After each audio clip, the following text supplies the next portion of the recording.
Here's some context for you. Here we are, at Dunstable, lined up on the grid, at 10 o'clock at night for a 50-lap race. Yeah, this can only end well.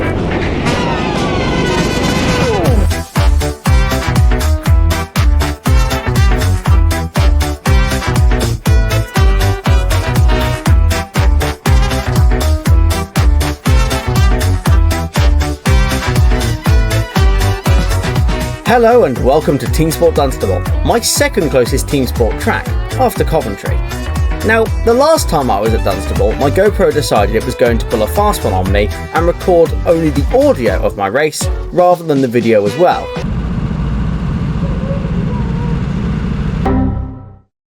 This time, however, I'm returning with not only a new GoPro, but a new desire to win. You see, in the race my GoPro turned into a podcast, I finished in P3, behind Perico and Josh. Those two aren't here this evening. However, Connor, Mango, Bunny, Helgast and George T are. For those of you who don't know Dunstable, let me talk you through the track. Once you cross the line, it's a left hairpin, leading to a slippery right hairpin, full throttle as we enter the long sweeping right-hander, and a left hairpin, and up the ramp. A left corner, and a left hairpin, leading to a right corner, and then a right double apex with an offset exit. A left double apex, and down the ramp, another left double apex, a mini chicane, and across the line. Seems simple enough. Now that we've seen the track, let's have a look at the race. So, 50 laps of Dunstable, while slightly tired and a less than optimal starting position on the grid. Well, here we go again. The lights go green and off we go. Well, I would, except this guy in the purple suit doesn't actually move, so I'm stuck, which allows George T to sail up my inside. After I get free, I chase down the others. I also realise that I left my visor up, so I quickly shut that to avoid getting black flagged and lose even more places. I attempt a rather ambitious dive bomb on George T and Connor, but it backfires and I end up facing into the barrier, which allows Helgast to get past me. Well, this has been a great start. Right, now I've got some racing to do. I catch up to the back of Helgast and start looking for any perceivable gap for me to get past. Luckily, I don't have to wait too long as he goes wide into the corner heading toward the down ramp, so I send it down the inside of the ramp and take a risk by braking hard. Follow the line round and close him off using the barrier. So that's Helgast dealt with, Connor next. Coming round turn 1, I accidentally punk Connor, who tries to send it around the outside of Bunny. Connor looks round and then turns into me just before the long right, so I brake and leave the space, not wanting to cause an accident.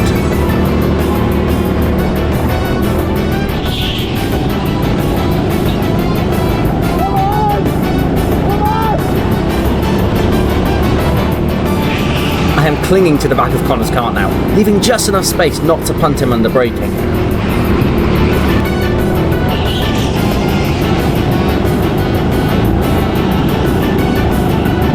Connor sends it up the inside of George T in the long right-hander, and before he can defend, I sail through as well. However, he doesn't give up without a fight as he dive bombs into turn 4 and sends me off to meet Barry R. Helgast attempts to get the nose of his car through, but I have just enough power to keep ahead and he falls behind. One lap later, coming to turn 4, George T retains racing speed and sends it up the ramp, passing Connor on the outside, who doesn't fight it. I'm trying to keep a central defensive line throughout here as I don't want to have to get past Helgast again, as the guy can defend. What isn't helping is my sloppy lines as I'm feeling the pressure.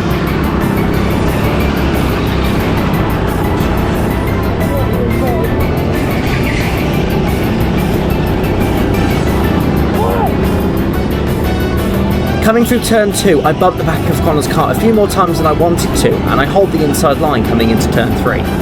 Connor doesn't leave quite enough space on the apex and I'm forced to clip Barry R, who sends me flying into Connor.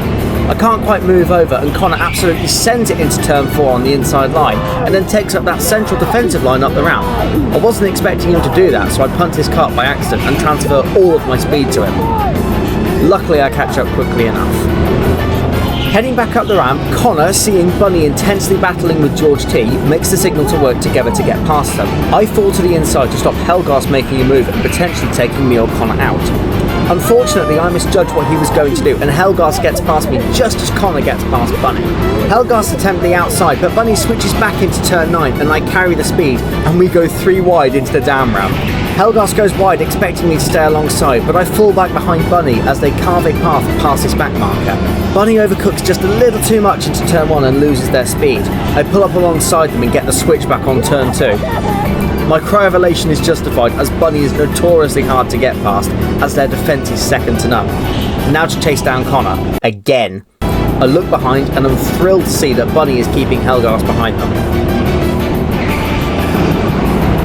A few laps later and we finally catch up to Connor again, who's also chasing down the guy in blue as he's currently sitting in P3. We catch up to one of the back markers in purple. Connor fades to the outside looking for the move on P3, but then darts to the inside to defend against me.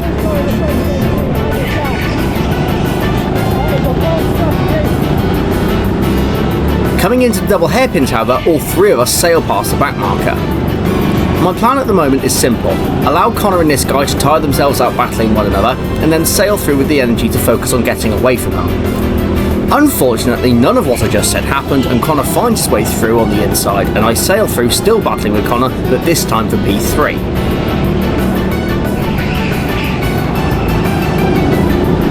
A few corners later, and I attempt to set up a switchback on Connor through turn 2. However, Connor puts a decisive end to that idea as he holds the inside line, forcing me wide and slowing me down.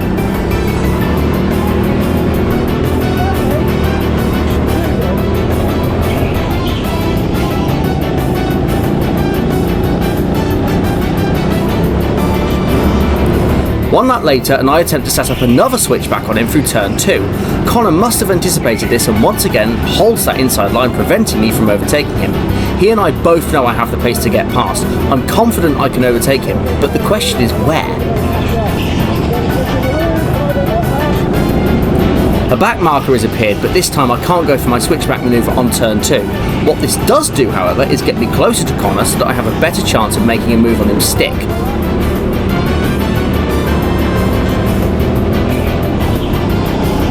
Connor makes a mistake heading up the up ramp and clips the barrier, which slows him down, and I'm carrying all the speed I can to close the gap. I accidentally punt him through the hairpin, switch back on the inside, and...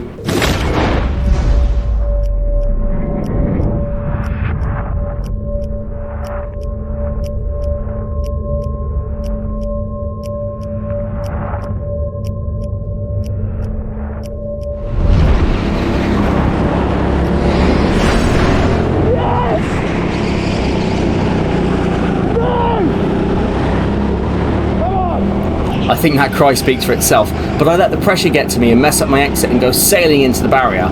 After that, I just need to focus on my lines and chase down P2. Speaking of, where is P2? Many laps later, we have a red flag, which allows me to somewhat close the gap on George, who's currently running in P2. Mango is up ahead somewhere in P1, but I've got little to no chance of catching him, so I'm going to have George's position instead. I'm still running on a confidence high after my P3 finish last race, and I seem to have a pace advantage over George. So I somewhat decide to throw caution to the wind and launch an attack. As we exit the red flag and go to yellow, I'm preparing to close up all the distance I can, ready for the green lights. And as if on cue, there they are. The game is on. I'm keeping to the racing line but holding back as I don't want to get caught up in George's battle with Bunny. George makes a dive bomb on them toward the up ramp and I follow behind. Bunny leaves me the space, but I lose all my pace closing off the inside line and George sails ahead of me. I'm so focused on where George is that I'm not looking where I'm going and Perico special myself, but I know I have a pace advantage overall, so if I can keep focused, remain somewhat calm, I know I can catch up. Only a few corners later and I'm already closing that gap because I'm taking much tidier lines than he is. I've noticed this kart has the power advantage heading up the ramp, so I know I'm going to have to make a move based on my lines rather than straight power. Turn 4 is my first attempt on making a move. I fall to the inside hoping to dive bomb him. The move wasn't really on, but it did let him know that I'm there and I'm not afraid to launch an attack. So he's going to be extra aware of my presence and hopefully I can keep adding to the pressure. Literally the next lap, heading into turn 4, I get a nice clean exit and attempt to move on the inside of the up ramp. I know I don't have the power advantage, but once again, I'm just keeping the pressure on him. A few corners later and he goes really wide into a pair of double apexes, and I set up a switchback and mash the throttle. Unfortunately, the power difference comes back to haunt me and he's able to close me off. George at this point is pulling off what I can only describe as a very F1 style defence, weaving from the inside to the outside to block me off from making moves but keep the racing line round the corners for the pace advantage. I decide to stick to the racing line, keep the pressure on and wait for the move to come to me. Heading down the ramp past this back marker is my second attempt for the position. He gets a really messy line on the double apex, and me keeping the line as tight as I can causes me to accidentally bump his car and nearly spin him out. I'm not usually satisfied with a dirty move like that, so I wave him on through, and as a thank you, he flips me off. I know the move wasn't on George, and I'm sorry, alright? This goes on for lap after lap of me getting tantalisingly close to make a move and just adding the pressure to him, until I've fallen behind somewhat, but I spot the back marker in the distance. I'm hoping I can use it as a weapon against him, so I dial the pressure up to 11, pray the back marker gets in his way, and...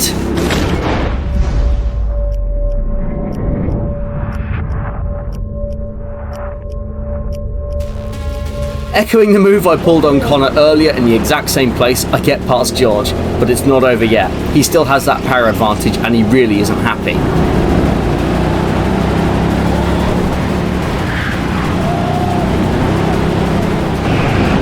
And now all that pressure that I put on him, he's going to reciprocate it tenfold.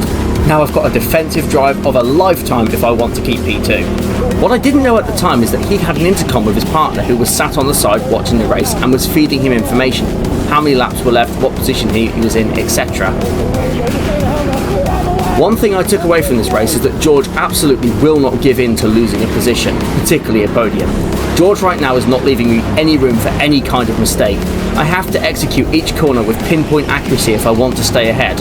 I don't even have the advantage of him not knowing the right line anymore as he's able to follow my lines, so I'm being forced to take the defensive line if I want to have a chance at clinging to P2. Luckily for me though, his partner is sort of helping me out here because they're telling George that there's only around 8 laps left, so he knows he's against the clock and how long it's got left. I don't. All I know is don't mess up my lines, try as best as possible to stay ahead and hold on for dear life. This kart is full on driving me now and not the other way around as it's supposed to be. A few laps later of this defensive drive and we're coming up to lap Helgast. Luckily Helgast is always on the ball and an incredibly respectful racer, and he knew he was about to get lapped. Right here he waves me and George through on the inside of turn 1 and I gesture thank you to him, although I would have liked him to hold George off for a couple of seconds just to give me some breathing room, but we can't have everything now, can we? A few corners later and we come up to lap this individual again. They're sort of on the racing line, but I know I've got just enough time to execute a dive bomb on them to get past and pray that they hold George up. As I look back through turn 2, however, I see that none of what I hoped would happen, happened, and George got through. All the back markers on this race were incredibly respectful, it has to be said. George is still making moves on me. He knows his advantage lies on the ramps with his power advantage and can get up and down the ramps quicker than I can. He heads for the inside of the down ramp, hoping to scare me off the line, but I move to the inside, compromising my own speed through the corner for the defensive line. This is why this battle was so hard. Every time I managed to pull a bit of distance from him, we'd get to a ramp and he'd be right back behind me, waiting to capitalise on any mistake I made. I have absolutely zero reprieve from this battle, and it's safe to say this is taking its toll on me, but I have got the pure adrenaline fueling me and what feels like every CC in this kart giving its all, getting me to that checkered flag. George is becoming desperate as it's getting towards the closing stages of the race now. Heading toward turn 5, I dive bomb Bunny and they seem to just let me pass with no real issue. However, the guy in the purple suit doesn't appear to quite have the same idea of racing lines and covers the inside in turn 7, which slows me down.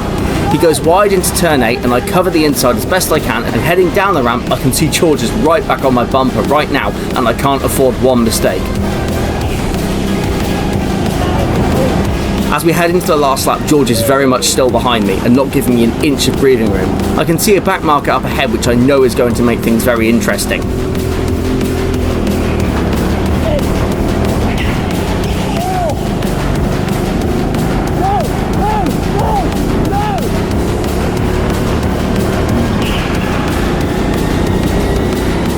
pull a bit of a risky move on the guy in the purple suit and he collides into me. I get very angry at this, even though I should have left more space, and I come barreling into the damn ramp, cock up the corner of the bottom, and I'm completely unaware that the lights have gone to yellow and it's the end of the race. But I'm so locked in right now that all I can think of is crossing that line and not letting George pass me.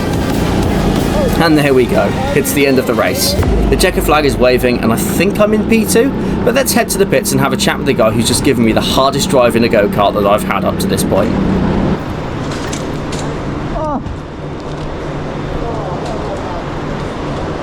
Well, done. No, when I bumped you on the bottom there, I was trying to say, no, you go, that was illegal, you go, that was your thing. I don't know whether you flashed me the middle finger or not, but I was really fuming at the time. First of all, he catches up with the yellow. Sorry, Connor. So, P2. This was an absolute game changer for me. Ever since my first 50 lap race, I honestly thought I'd plateaued. I wasn't going to get any quicker and I'd done all I could to improve. And a string of bad races and bad karts made me lose faith in all my abilities, and I was considering giving up.